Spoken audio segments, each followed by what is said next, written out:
With the announcement of Buffy the Vampire Slayer returning with a new reboot series, it got me thinking about not just Buffy the Vampire Slayer, but all franchises. At what point is it okay to just let a franchise end? Do we really need these things we grew up with to go on forever? A lot of these franchises were a product of their time, and based on recent data, the younger generations are moving further and further away from movies and TV altogether. I get it, studios want low risk. Why waste hundreds of millions of dollars on something that could potentially flop when you have IPs that already have an established fan base? But the problem is even those fans don't exactly want to see rehashes of old properties, and because studios refuse to back off from reboot after reboot, even established franchises are starting to turn into money pits. Now, Buffy is still a fairly popular show amongst a certain generation, but will a reboot really draw in new viewers? The show ended in a pretty conclusive way with the closing of the Hellmouth and the hundreds or thousands or millions of potentials worldwide all becoming Slayers, so I'm not really sure where you go from there. The thing about this announced reboot is it just feels like content. Something to just slap on a streaming service for people to listen to in the background while they wash the dishes or scroll through their phone.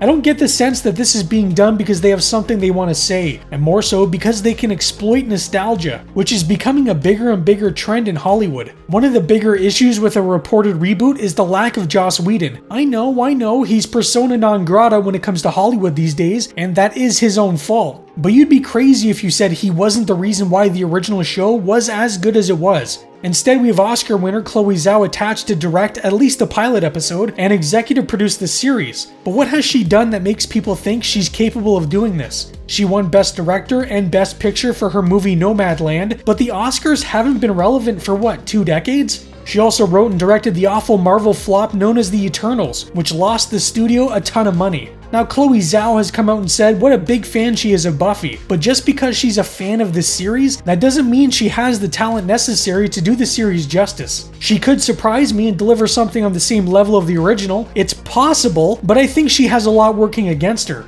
Another issue is the returning cast. So far, the only one we know for sure to be returning is Sarah Michelle Gellar. I know they've been putting the feelers out to other cast members, but from what I have heard, Allison Hannigan will likely not return as Willow, which is probably why the new young Slayer is being described as more like Willow. It's highly unlikely that Nicholas Brendan will make an appearance as well considering his real life issues, though they could bring in his twin brother to do a one-off appearance as Xander. And how do you bring in characters like Angel or Spike when they're vampires and aren't supposed to age? They could de-age them, but is that something the studio really wants to spend money on? And it's not just aging actors you have to worry about, but now unfortunately cast members are dying. As we all know, we just lost Michelle Trachtenberg recently, and even though I wasn't the biggest Dawn fan, you can't argue her importance to the series when she joined. They could easily explain that Dawn is off living her life somewhere, but from a story standpoint and everything Buffy and Dawn went through together, I don't see a time where those two aren't in each other's lives. I just don't see a reason to continue the series when it already has so much going against it. Buffy had its time, told its story, and I don't see a reason for it to go on.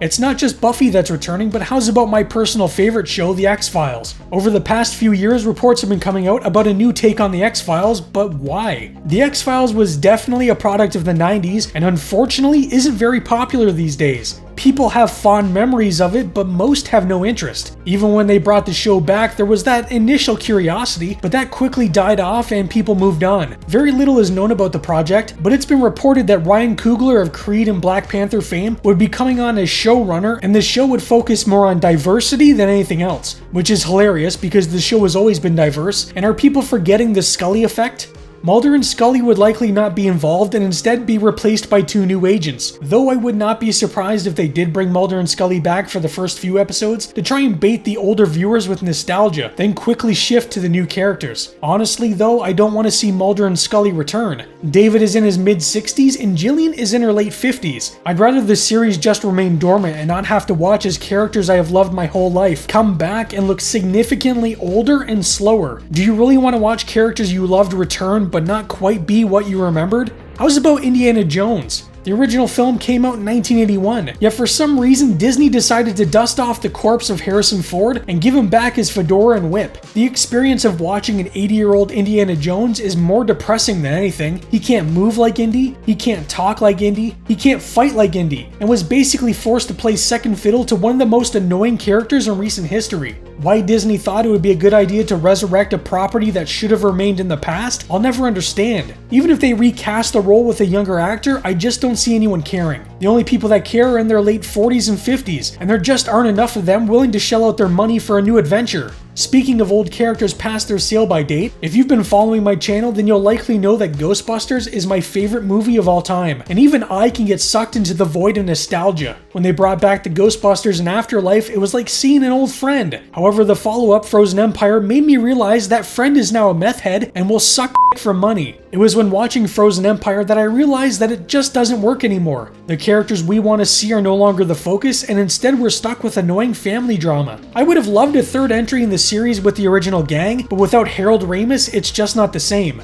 Ghostbusters really should have never been a franchise to begin with, and Frozen Empire's box office proved it. The film was a flop commercially and critically, yet they keep talking about making more and more. If the goal is to lose money, then yes, continue making more films. Ghostbusters had its time to shine, but its fan base, which is very niche and at this point very old, is not big enough to truly support it anymore. Then you have bizarre reboots in the works like Gremlins and the Goonies. WB in the past few months has announced plans on bringing back both and giving them the legacy sequel treatment like every other franchise out there, but again, why? Are people screaming for a new Gremlins movie in this day and age? We all know it'll just be a CGI mess with none of the creativity of the first two. I'm a big Gremlins fan and have zero interest in a new Gremlins movie. Did you know there was a Gremlins animated series that came out a couple years ago? I doubt many did because no one watched it. What about the Goonies? I'm assuming it'll be the original cast coming back as parents, with their kids being the ones that go on a new adventure. They'll throw in some nostalgia bait here and there and the movie will be quickly forgotten. Both projects just feel like content that will be made for cheap and shoved onto streaming services where they will both just fade away. I don't want to sound too negative. I just don't see the point with bringing back long dead or dormant franchises when the fan bases for them are dwindling. Those stories we enjoyed aren't going anywhere. You can still go back and watch Buffy slaying vampires or Mulder and Scully investigating the Jersey Devil. Look, I'm not telling you that you can't be excited. If these reboots and others come out and it's everything you've ever wanted, then I'm happy for you. I want you to enjoy things and I want you to be excited about something. For me personally, I just think at some point it's time to move on from a franchise. I hate watching things I enjoyed get milked to the point they become a parody of what they once were.